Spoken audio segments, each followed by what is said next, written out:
Shalom Bapak Ibu Saudara yang terkasih di dalam Tuhan. Hari ini kita akan merenungkan bagian firman Tuhan dari Ibrani 1 ayat 1 dan 2. Ibrani 1 ayat 1 dan 2, demikian firman Tuhan. Setelah pada zaman dahulu Allah berulang kali dan dalam berbagai cara berbicara kepada nenek moyang kita dengan perantara nabi-nabi, maka pada zaman akhir ini Ia telah berbicara kepada kita dengan perantaran anaknya, yang telah Ia tetapkan sebagai yang berhak menerima segala yang ada. Oleh Dia Allah telah menjadikan alam semesta. Saya berikan judul dari perenungan firman Tuhan ini, dengan perantaraan anaknya. Dengan perantaraan anaknya. Saudara, ketika kita merenungkan bagian firman Tuhan, kita tahu ada perjanjian lama dan perjanjian baru. Kita tahu ada hal yang sangat berbeda. Mungkin kalau kita coba gambarkan dengan sederhana, sebelum Kristus, setelah ada Kristus, setelah Yesus datang ke dunia. Bagian ini memberikan penjelasan tentang hal itu. Kalau kita lihat dalam berbagai cara Tuhan menyatakan dirinya, Tuhan memperkenalkan dirinya, Tuhan berelasi dengan manusia, seperti yang dicatat di ayat yang pertama, zaman dahulu, tentu ini mengacu kepada Perjanjian Lama. Allah berulang kali dan berbagai cara berbicara kepada nenek moyang dengan perantaraan nabi.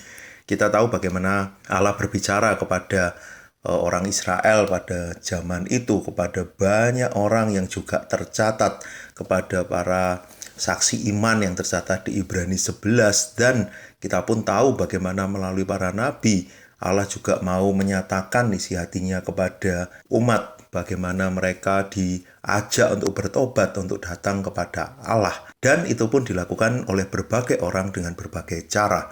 Tapi ketika kita melihat di perjanjian baru, hal ini menjadi lebih fokus, menjadi lebih khusus. Dikatakan pada zaman akhir ini, Ia telah berbicara kepada kita dengan perantaraan anaknya. Kalau dulu melalui banyak cara, melalui nabi, dan tidak langsung, bahkan ada banyak cara. Di bagian ini jelas sekarang hanya melalui Kristus yang Allah tetapkan sebagai yang berhak menerima segala yang ada. Kalau kita lihat di ayat yang ketiga, Kristus yang seperti apa? Ia adalah cahaya kemuliaan Allah dan gambar wujud Allah, dan menopang segala yang ada dengan firman-Nya yang penuh kekuasaan.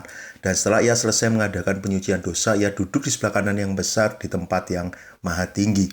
Melalui kita mengenal Kristus, kita percaya kepada Kristus, semua hal itu sudah terjawab. Bagaimana kita tahu siapa Tuhan kita? Dia adalah pencipta, Dia yang memiliki hidup kita. Bagaimana kita tahu apa yang Kristus lakukan? Dia yang menyelesaikan masalah dosa manusia. Bahkan kita pun tahu bagaimana Kristus saat ini ada di surga dan menantikan kita untuk boleh bersama dengan Dia di dalam kemuliaan, menjadi pengharapan kita sebagai orang percaya. Semua sudah jelas di dalam Kristus. Melalui firman Tuhan, khususnya di perjanjian baru, kita boleh melihat semua hal ini dengan begitu jelas. Karena itu, apa yang kita bisa renungkan dan kita pelajari.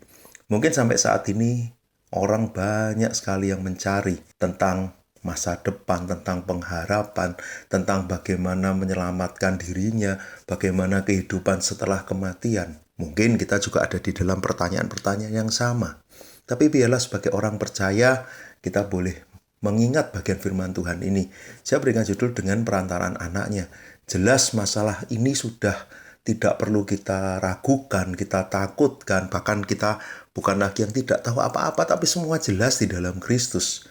Dan itulah yang membuat kita memiliki pengharapan, membuat kita boleh menjalani hari-hari kita dengan penuh keyakinan, karena kita adalah orang-orang yang sudah ditebus dan kita punya hidup yang kekal itu.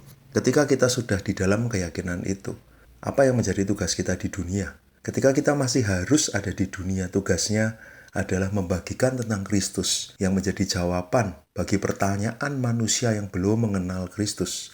Mereka yang mungkin saat ini masih mencari apa yang boleh menjadi pengharapan mereka, pegangan mereka, dan banyak orang di tengah dunia ini yang membutuhkan. Mereka boleh mendengar kisah tentang Kristus, boleh merasakan kasih Kristus, dan mereka boleh percaya kepada Dia.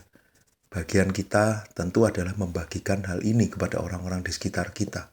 Karena hanya Dialah satu-satunya jawaban. Biarlah itu juga yang terus kita bawa di dalam hidup kita. Kita pun terus kuat iman kita. Sehingga melalui kehidupan kita pun kita boleh menjadi kesaksian bagi orang-orang di sekitar kita. Melalui hidup kita pun mereka boleh melihat Hanya di dalam Kristuslah ada pengharapan itu. Mari kita berdoa. Bapa di surga, kami bersyukur untuk apa yang Kristus sudah lakukan di dalam hidup kami. Kami boleh dilepaskan dari ikatan dosa, perbudakan dosa, dan kami boleh menjadi anak-anak Allah. Kami punya pengharapan akan hidup yang kekal. Satu berita luar biasa yang kami tahu melalui firman Tuhan, melalui bagian yang kami renungkan hari ini. Dan biarlah kabar gembira yang sama, Injil ini boleh kami bagikan kepada orang-orang yang belum mengenal Engkau, supaya lebih banyak lagi orang yang hidup di dalam pengharapan dan boleh percaya kepada Engkau. Di dalam nama Tuhan Yesus kami berdoa. Amin.